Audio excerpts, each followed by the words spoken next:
예레미야서를 생각할 때 성경에서 선지서가 대선지서와 소선지서로 이렇게 나눠집니다. 대선지서는 메시지 양이 많은 것을 앞에 두어서 그래서 대자입니다. 어떤 선지자의 어떤 영적 위상이나 어떤 사건의 중요도와 상관없이 그 메시지 양에 의해서 그렇게 대선지서 4개가 앞에 있고 소선지서는 12개가 있습니다. 굉장히 짧은 글들이죠. 대선지서 4개를 생각할 때 이사야, 예레미야, 에스겔, 다니엘 이렇게 4개는 그냥 입에 붙어 있죠. 그냥 4개가 쭉 연결되어 있습니다. 각 대선지서 4개의 특징을 우리가 기본적인 성경에 대한 이해, 성경에 대한 기본 소양을 생각할 때 그 선지자의 사역의 특징 그리고 그 메시지 내용의 어떤 특징을 우리가 기본적으로 이해하는 게 필요한데 예레미야서가 어떤 메시지냐 이렇게 했을 때 학자들에 의해서 가장 중요한 예레미야서의 내용을 함축적으로 이야기하는 그 정신을 담고 있는 한 부분을 이야기하면 예레미야 7장이에요. 지난주 제가 설명드렸죠. 제목이 뭐라고요? 성전설교. 성전 앞에서 이 성전 다 거짓말이다. 이야기를 하는 거죠. 예레미야서의 7장은 7이라서 암송하기도 좋죠. 그죠? 7장에 있는 성전 설교에 대한 선지서가 다 기본 대사장 사역에 대한 폐기를 선언을 해요. 제사장 사역 자체가 완전히 무효화시키는 아주 극단적인 메시지가 선지서 전체 깔고 있는 정신입니다. 그래서 이사야도 첫 장의 1장부터 내가 너희들이 드리는 모든 희생 예배의 이 화려한 예배, 엄청난 양의 희생 제물들을 내가 질려버리겠다. 다 가지고 떠나가라. 이런 이야기부터 시작을 하는 거죠. 그런 맥락에서 예레미야 7장 성전 설교는 굉장히 중요하기 때문에 이 안에 성전 설교가 이야기하는 몇 가지 함축적인 내용 안에 예레미야 전체 메시지 정신을 담고 있습니다. 그래서 7장 지난주 읽었던 본문 내용을 보면 예레미야의 성전 설교를 하나님께서 예레미야에게 명령을 해요. 그래서 오늘 읽은 내용은 16절부터 34장 전체는 예레미야의 성전 설교와 쭉 이어지는 그 내용의 맥락입니다. 근데 성전 설교의 핵심 내용의 이해가 필요한데 7장 초두에 그죠? 예레미야에게 뭘 하라라고 이야기하는 내용을 오늘 잠깐 정리를 하고 오늘 내용으로 좀 이어지는 게 필요합니다. 보세요. 7장 1절 한번 보세요. 7장 1절에 여호와께로부터 예레미야에게 말씀이 임했다는 거예요. 자, 그 여호와께서 예레미야에게 어떻게 말하는가 하면 너는 여호와의 집 문에 서서 이 성전의 문 앞에 서라는 거죠. 이 말을 선포하여 이르기를 여호와께서 예배하러 이 문을 들어가는 유다 사람들이 여호와의 말씀을 들으라. 이렇게 예배하러 올라가는 안식일에 예배하러 올라가는 이스라엘 백성 유다 백성들에게 여호와 말씀 들으라고 선언하라고 이야기를 하는 겁니다. 자, 이거는 이제 예배 문 앞에서 예레미야가 이제 그들 이제 주의를 끄는 거죠. 예배로 올라가는 유다 사람들아, 내가 하나님으로부터 들은 이 여호와의 말씀을 자, 들어보라. 이렇게 이제 주의를 끄는 거죠. 그 이야기에 그 설교의 핵심이 이제 바로 설명이 되는데 3절, 4절이 핵심이에요. 성전 설교의 직접 합법으로 딱 말하는 핵심이 3절, 4절이에요. 그 뒤에는 다 3절, 4절에 대한 설명입니다. 자, 그래서 3절을 보면 만군의 여호와 이스라엘 하나님께서 이와 같이 말씀하시되 해서 3절 하반절에 같이 읽습니다. 시작. 너희 길과 행위를 바르게 하라. 그리하면 내가 너희로 이곳에 살게 하리라. 자, 하나님 말씀이 뭐라는 거예요? 명령문으로 딱 이야기하는데 긍정명령이에요? 부정명령이에요? 문장을 보세요. 너희 길과 행위를 바르게 하라 라는 긍정명령을 이야기를 합니다. 그러면 내가 너희로 이곳에 계속 살게 하겠다. 가나안 땅에 살게 하신 하나님의 목적대로 계속 그렇게 하겠다는 거예요. 자, 그 다음에 두 번째 내용이 뭐냐 하면 14절 같이 읽습니다. 시작. 너희는 이것이 여호와의 성전이라 여호와의 성전이라 여호와의 성전이라 하는 거짓말을 믿지 말라. 긍정명령이 아니고 이거는 뭐예요? 부정명령입니다. 자, 보세요. 너희의 길과 행위를 바르게 하는 것. 이거는 평일에 대한 이야기예요. 주일에 대한 이야기예요. 네? 평일에 대한 이야기예요. 안식일에 대한 이야기예요. 자, 그럼 두 번째 이거는 여호와의 성전이라 성전이라 성전이라 이 거짓말을 믿지 마라. 이거는 주일에 대한 이야기, 안식일에 대한 이야기예요. 평일에 대한 이야기예요. 그러면 첫 번째 거는 평일이에요. 안식일이에요. 평일입니다. 그죠? 이 평일을 하나님이 앞본문에서 이거를 뭐라고요? 별명을 줬나요? 자빠지는 거. 걸림돌로 만들었다 그랬습니다. 하나님이 예배를 받는데 예배가 실패하게 되는 예배를 잡아뜨리게 만들고 예배를 실패하게 하는 걸림돌을 뒀는데 안식일에 예배가 꽝이 되는 그런 걸림돌을 하나님께서 뒀는 그게 주중에 하나님의 말씀으로 일상 속에서 살아가는 삶을 그렇게 이야기하는 겁니다. 그 삶이 온전할 때, 삶의 예배가 온전할 때 안식일에 예식 예배가 참된 예배가 될 것이라는 이야기를 한 거죠.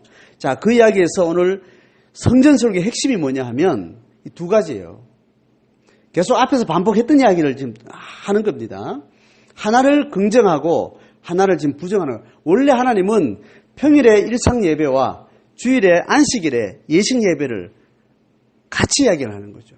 그죠? 이것은 서로 순환을 합니다. 왔다 갔다 하면서. 지금도 마찬가지죠. 그죠? 예식 예배와 삶의 예배는 순환을 하는데 하나님의 방점은 어디 있다 그랬어요?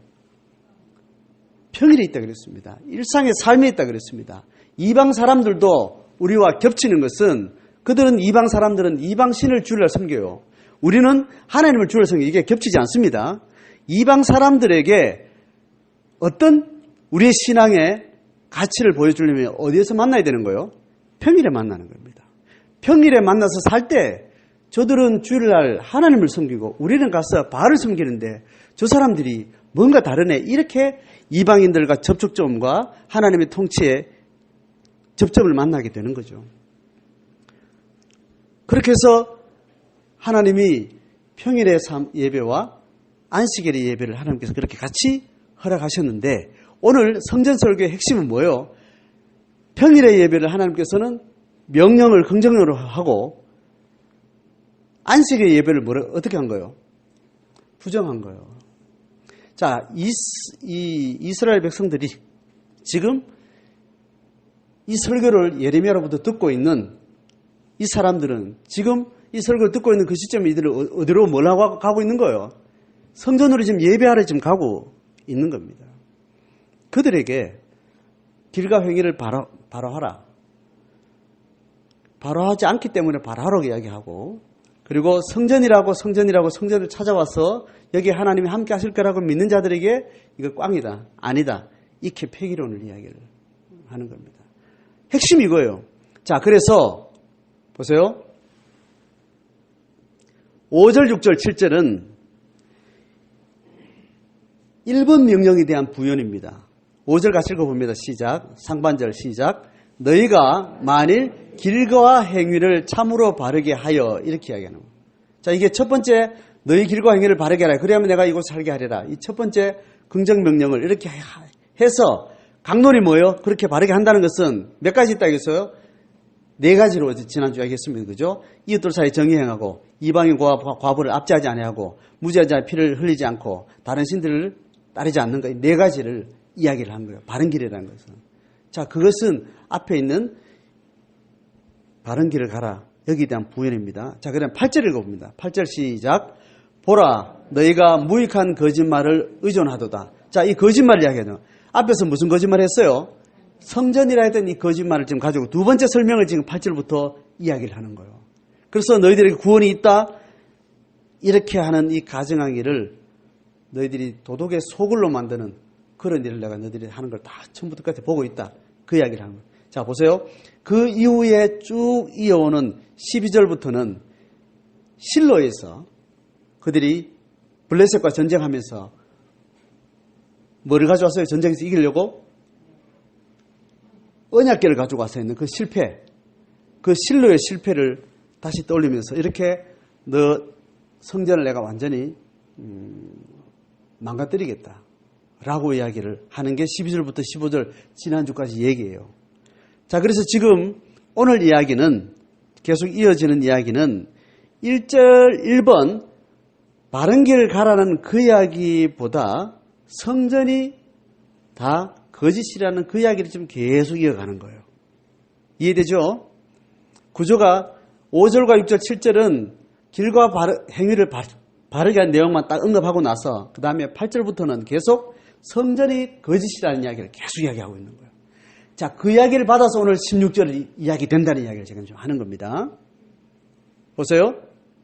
그런즉 결과가 뭐 그런즉 결론이죠. 앞에 어떤 이야기 있었어요?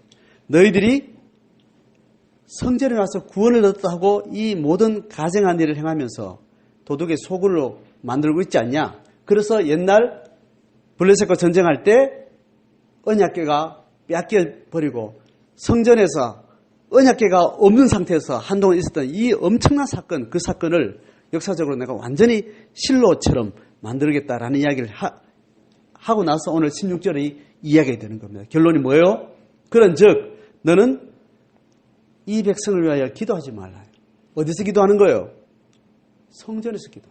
성전은 이미 거짓말이 되었고 역사적 사건으로 오지 않았을 뿐 그냥 언약궤는 괴짝에 지나지 않은 그냥 너희들이 붙여놓은 종교적 성물로만 있는 거다. 하나님의 실제와 하나님의 신령한 능력은 사라진 그 번제단을 앞에 두고 다시 그 언약궤를 앞에 두고 너희들이 지금 기도하고 있으니 너희들이 하는 기도가 내게 들릴 수 있겠냐? 그렇게 이야기해서 이 백성을 위하여 기도하지 말라. 그들을 위해서 부르짖어 구하지 말라. 내게 간구하지 말라. 3번 이야기하지 하고 내가 너에게서 듣지 아니라. 어디서 하는 기도요? 성전에서 하는 기도. 그 이유를 17절부터 이제 이야기를 합니다. 17절, 18절을 같이 읽습니다. 시작. 너는 그들이 유다 성읍들과 예루살렘 거리에서 행하는 일을 보지 못하였느냐? 뭐 어떻게 하는데요? 18절 시작. 자식들은 나무를 줍고 아버지들은 불을 피우며 부녀들은 가루를 반죽하여 하늘 여왕을 위하여 과자를 만들며 그들이 또 다른 신들에게 전제를 부음으로 나의 노를 일으킵니다. 제사상을 준비하는 일상의 가정 안에 있는 모든 가족 구성원들이 다 우상의 제물을 만들고 있는 이 상황을 쭉 그림처럼 묘사를 하고 있습니다. 그렇게 우상을 향해서 전심전력에서 모든 삶의 방향은 우상을 향해서 뭔가를 구하는 삶을 사는 그들이 성전에 와서 하는 기도가 도대체 무슨 기도겠냐? 그 기도를 내가 들어줄 수 있겠냐? 그 기도에는 길과 행위를 바르게 해서 4가지 하지 않아야 될 것, 또 해야 될 것, 뭐 이렇게 나오죠. 정의를 행하고 과부를 압제하지 말고 무죄한 자의 피를 흘리지 아니하고 다른 신들을 뒤따르지 않는 것. 기도에, 이들의 기도에 이 내용들은 없을 것이 뻔한 거죠.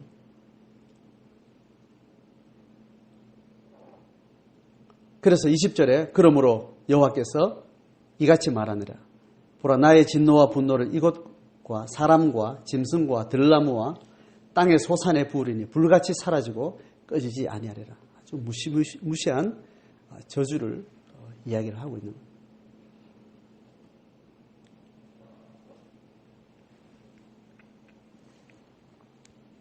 예레미야 설교를 들을 때 예레미야의 메시지를 우리가 정확하게 끼어서 집중할 때 우리가 늘 감격적으로 드리고 하나님의 임재를 경험하기도 하고 영적 체험과 신앙의 동기부여가 계속 일어나고 있는 예배에 대해서 싸늘한 정죄의식이 주어지는 거예요. 그렇다면 그런 마음이 든다면 이 예레미야 본문에 우리가 정확하게 잘 집중하고 있는 겁니다.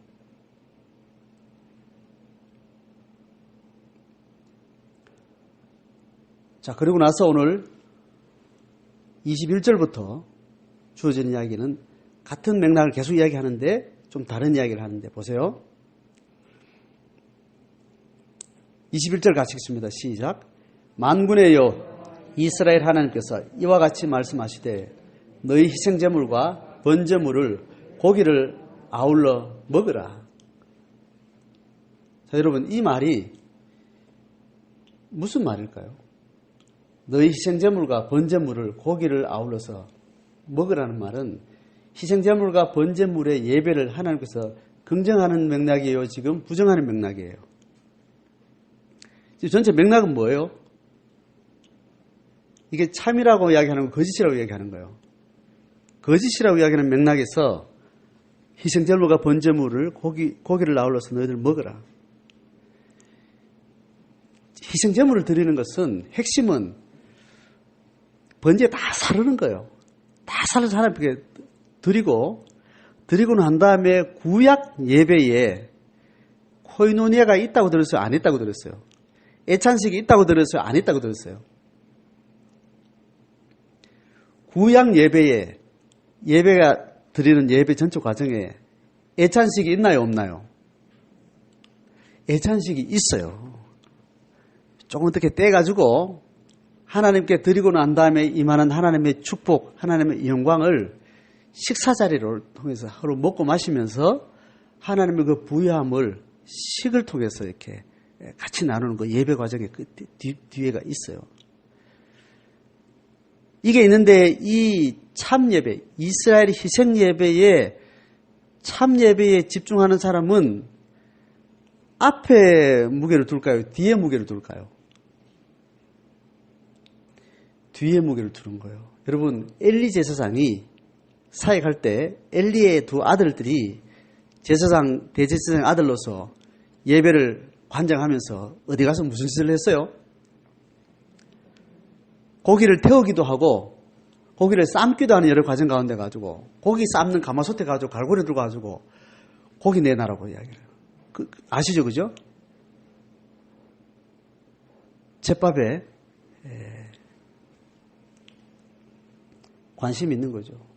늘 제사를 드리고 짐승의 피를 흘리고 먹는 거 태우는 거 여러 절차되는 내용이 있는 중에 이 제사장 직임을 가지고 있는 사람들이 그 먹는 데 관심을 가요. 이런 말도 안 되는 그 그림을 이제 엘리 시대에 있던 걸 이야기를 하죠. 그런 차원에서 오늘 너희 희생제물과 번제물 고기를 아울러서 먹으라는 말은 여기 욕을 섞지 않고 막 이렇게 그냥 부드럽고 유한 말로 했는 걸로 이렇게 해석을 해놓으니까 뭔가 다른 의미가 있는가 생각하는데 이거는 예배를 받지 않겠다는 이야기로 지금 해석이 되는 겁니다. 자, 그렇게 해놓고 22절에 뭐라고 이야기하는가 하면 희생예배를 너희들이 먹으라 내가 안 받겠다 이렇게 이야기해놓고 언약 초기에 시내산 언약 초기에 하나님께서 이스라엘 백성들에게 언약할 때 그들과 맺은 언약의 핵심 내용을 다뤄요. 22절에 이렇게 말합니다. 같이 읽습니다. 시작. 사실은 내가 너희 조상들을 애굽 땅에서 인도하여 낸 날에 뭐냐면 번제나 희생에 대하여 말하지 아니하며 명령하지 아니하고 그랬다는 거예요. 이게 팩트로 봐서는 사실이에요? 사실이 아니에요? 레위기서에 번제나 희생에 대해서 말하지 않고 명령하지 아니했다는 게 모세 오경에 보면 이게 진짜예요? 가짜예요? 사실은 아닌 거죠. 그죠? 얼마나 자세하게 거룩하게 정성을 들여서 하나님 앞에 어떤 정신을 가지고 어떤 마음으로 아주 디테일하게 5대 제사를 다 나눠가지고 그렇게 희생, 제물, 번제물 여기에 대해서 명령해요.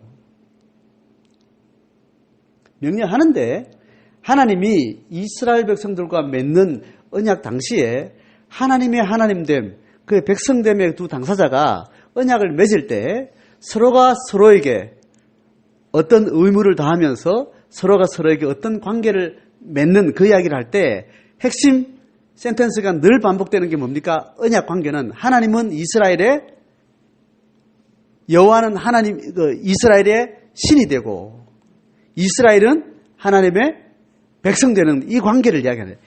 이 이야기를 할 때는 예배의 방점이 있지 않고 이 당시에도 이렇게 이야기했다는 겁니다. 23절에 내가 희생 예배를 드리는 희생 제사를 드리는 이걸로 너와 나 관계 맺는 그 핵심으로 내가 두지 않았다는 이야기를 하는 거예요.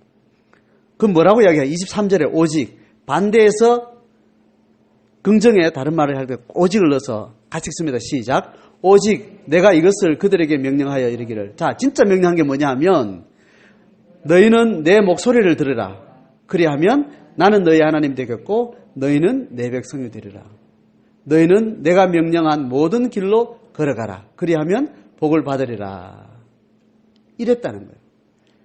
하였으나 그들이 했다 안 했다? 순종하지 안 했다는 이야기를 또 뒤 이야기를 계속 하는 겁니다. 자, 보세요.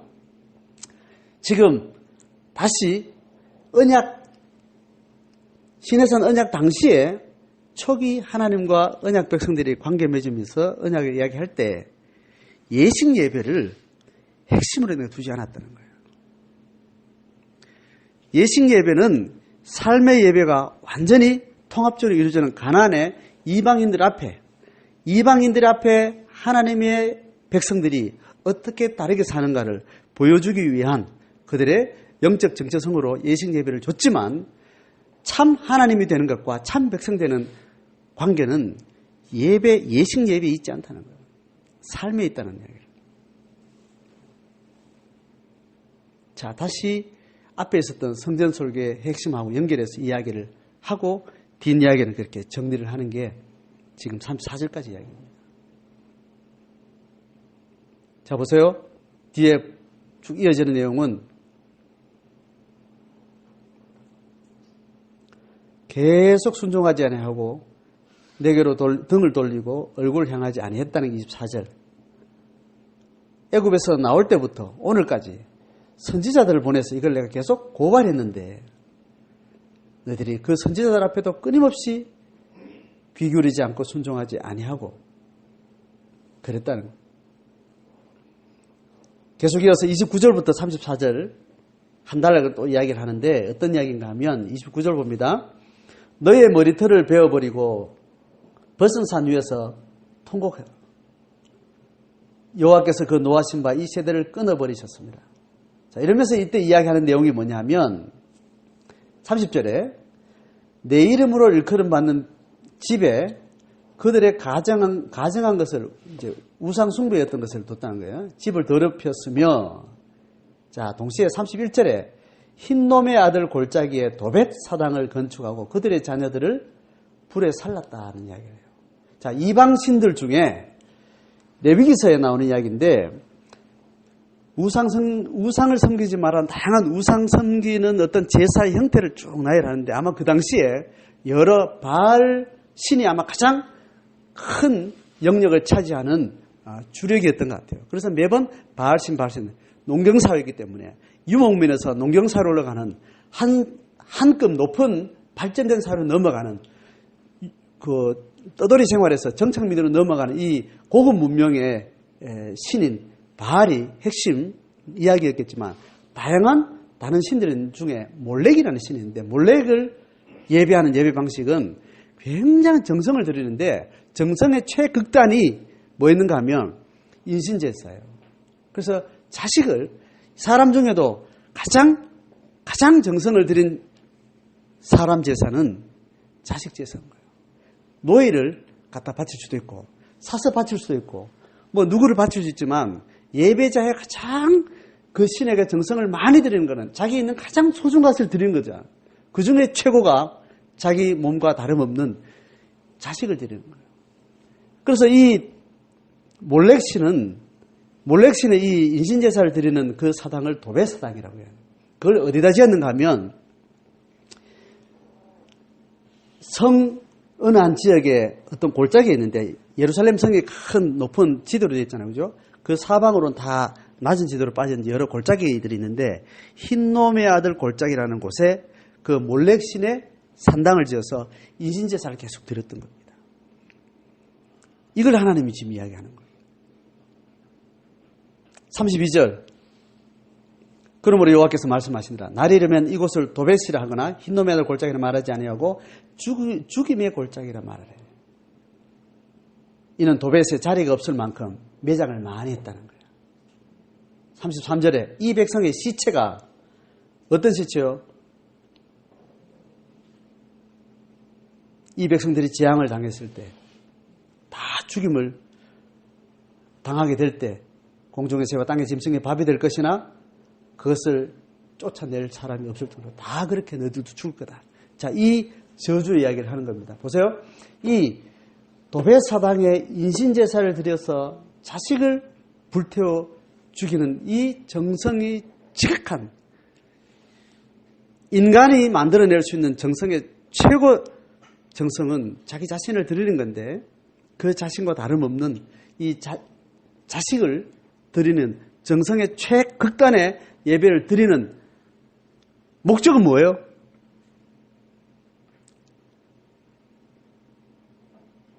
목적은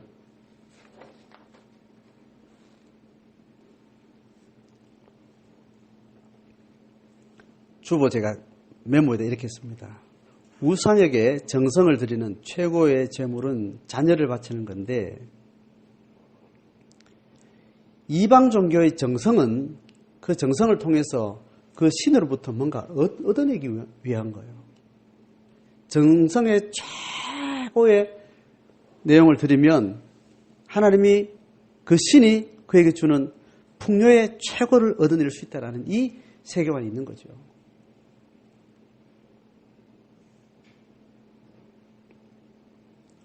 그래서 종교적 열심이 예식 예배 열심히 정성을 다하면 다할수록 그 정성으로 끝이 나게 되면 이거는 이방 종교와 다를 바 없다는 이야기예요. 지금 그 이야기를 하는 거예요. 기독교가 삶이 부실해지고 기독교의 어떤 영감이나 기독교의 어떤 신적인 그런 영광과 능력들을 이야기할 때 삶의 치열한 어떤 하나님의 임재가 없을 때 대신 뭘 집중하는 거예요? 예식 예배에 집중하게 되는 거예요.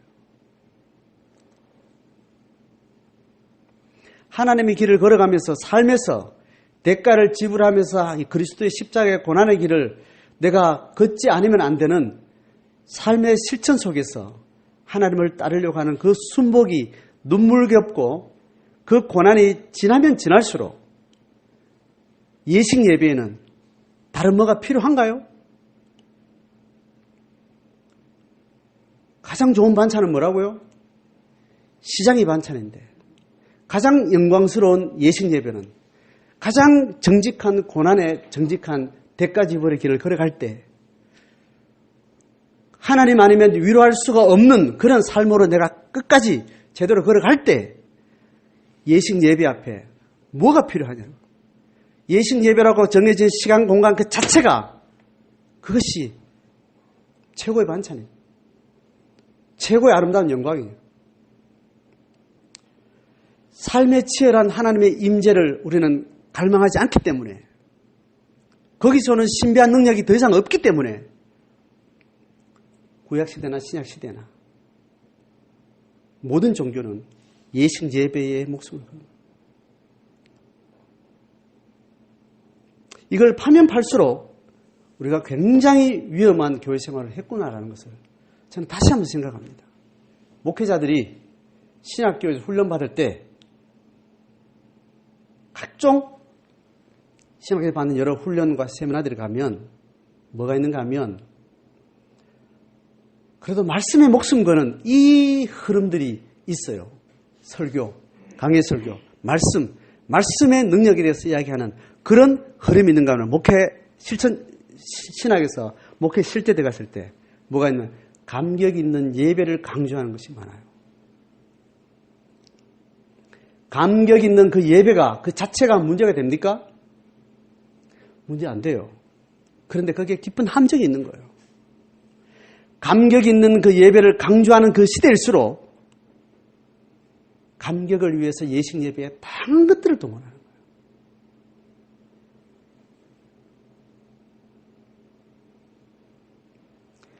그런 맥락에서 우리는 감격 있는 예배가 반드시 필요하지만 그것이 하나님 앞에 감격을 만들어내는, 감격을 조장하는, 하나님이 질려버리는 그 많고 많은 기름진 제사와 같은 그런 것이 될 수 있다는 거예요.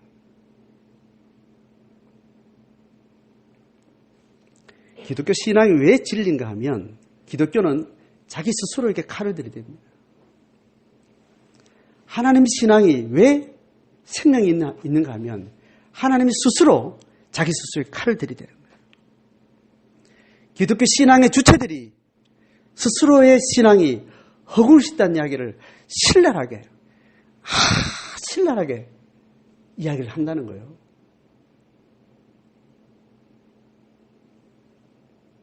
어떤 이방 종교에도 종교 자체에 거짓을 이야기하고 그것이 헛방이라는 이야기를 하는 그런 이율배반적인 이론이 없답니다.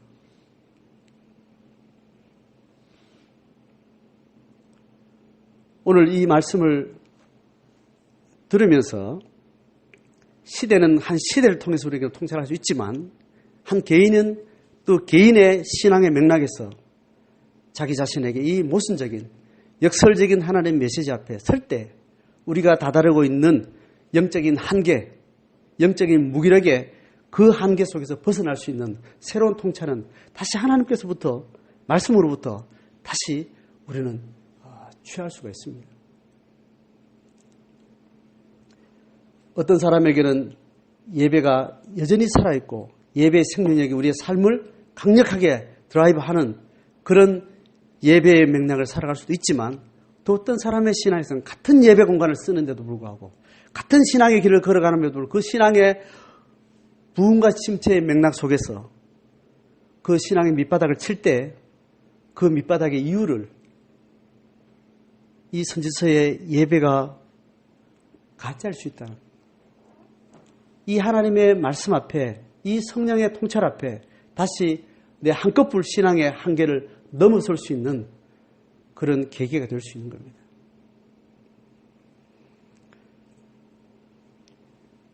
예배가 정성이 들여지고 감격이 있는 예배일수록 함정이 있다는 것을 이해하셔야 됩니다. 예배의 감격은 걸림돌이 되었던 삶의 예배가 다시 회복될 때 예배의 감격은 신령한 참된 능력으로서 또다시 감격에서 끝나지 않고 그 감격은 다시 삶을 추동하는 그런 순환을 일으키는 예배가 되는 거예요. 예배는 예배로 감격 끝나고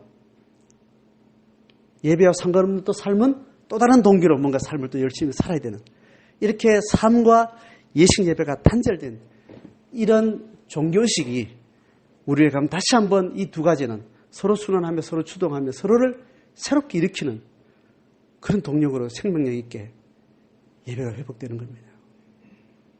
각자의 삶 가운데 삶의 예배를 주목하시고 예식 예배를 하나님 앞에 영광스럽게 드리면서 우리는 순간순간 이 예배가 무기력해지고 신앙생활의 어느 날 신혼의 기쁨을 단맛을 잃어버린 소금의 맛을 잃어버린 그런 지지부진한 신앙의 또 한 흐름을 또 타게 될 텐데 인간의 생리는 그렇게 할 수밖에 없다라고 성경은 이야기하기 때문에 그 흐름 속에 다시 한번 또 우리는 밑바닥을 치고 다시 올라가는 이 흐름 속에서 우리는 계속해서 하나님 앞에 성장해 가는 것 아니겠어요?